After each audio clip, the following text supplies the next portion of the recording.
What's up, YouTube? This is Too Raw Forward TV. So before I get into this video, I want to give a big shout out to the brother Larry Wright for the $25 donation to the channel via the Cash App. All right, much respect to Larry Wright for showing love to the channel.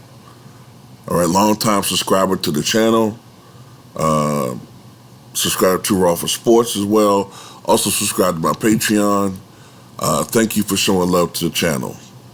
And to anyone that wants to show love to this channel, if you choose to, you can do so in the links in the description box below via the PayPal or the Cash App or in the pinned comment in the comment section below.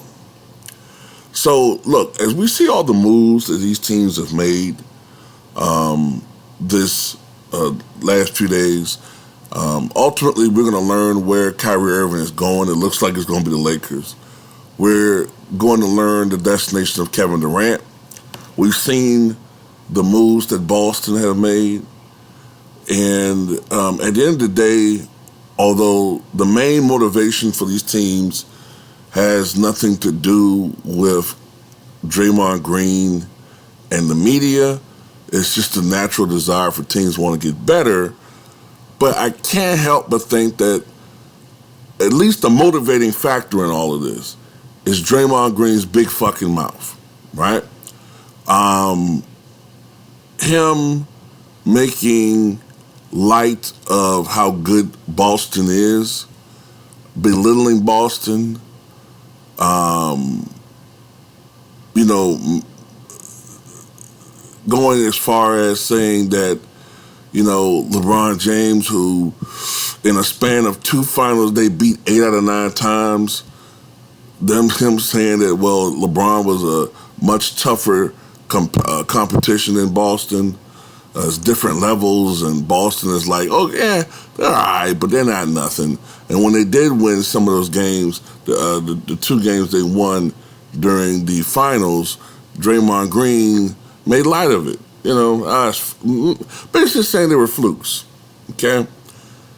Then, of course, he discounted Miami. Remember that? He was pretty much their motivation as to why they won Game 6 and almost pulled off Game 7. Thank you, Draymond, for the motivation. And then, of course, the big enchilada is all the smack that Draymond Green and a lot of others have been saying about Kevin Durant. Saying that he, basically his championships don't matter. His championships with the Warriors don't matter. But it's interesting that people will say his championships don't matter, but they don't say that those rings that he won over there don't matter when it comes to Steph Curry, Klay Thompson, or Draymond Green. But, yeah, I can't help but think that some of this is the motivation is revenge. I think, especially on Kevin Durant's part, I think,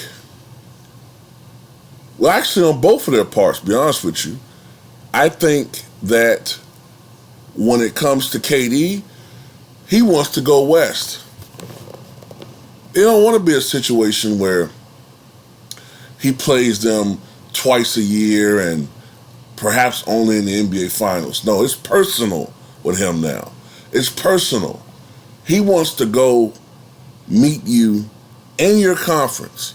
So he plays you as much as possible and more likely have a matchup with you in the playoffs. He wants to end them. He don't even want them to go to the finals. He wants to end them before he wants to delegitimize that team as much as possible. And Kyrie Irving, his motivation is Stephen A. Smith. Stephen A. Smith has talked so much shit about this guy. He's unreliable. He's not going to show up. He's not a leader, which even I have bought into that, okay? He doesn't show that he's a leader. I think he's a great player. but I don't know if he has the discipline and the personality prerequisite you need to be a leader. But he's a great goddamn player, all right? But yeah, I'm looking at all of this shit these people have been saying about these guys over the past couple of seasons when it comes to Stephen A. Smith and Kyrie Irving, and this year and Kevin Durant. Is some of it warranted? Is some of it warranted? Absolutely. Is a lot of it overkill? Absolutely. Especially when it comes to this whole situation with Stephen A. Smith and, by extension, a lot of the media and Kyrie Irving. You know, but I will say this: if Kyrie Irving goes to LA, right, which seems to be very likely, watch how a lot of these motherfuckers switch up now. Now that he's allied with LeBron James, all of a sudden it's going to be a love fest. If I'm Kyrie, like, fuck you. Don't sing my praises now, because I'm here to help your favorite player. My relationship with LeBron James has nothing to do with how you guys feel about us, you know. But yeah, it's interesting how I feel that this dude and his big fucking mouth and his podcast, where he has done a lot to try to minimize Kevin Durant's impact on that team, I think it's been a big motivating factor as to why he's done a lot of things that he's done as far as KD is concerned. I think it's a big motivating factor, revenge. But tell me what you guys think.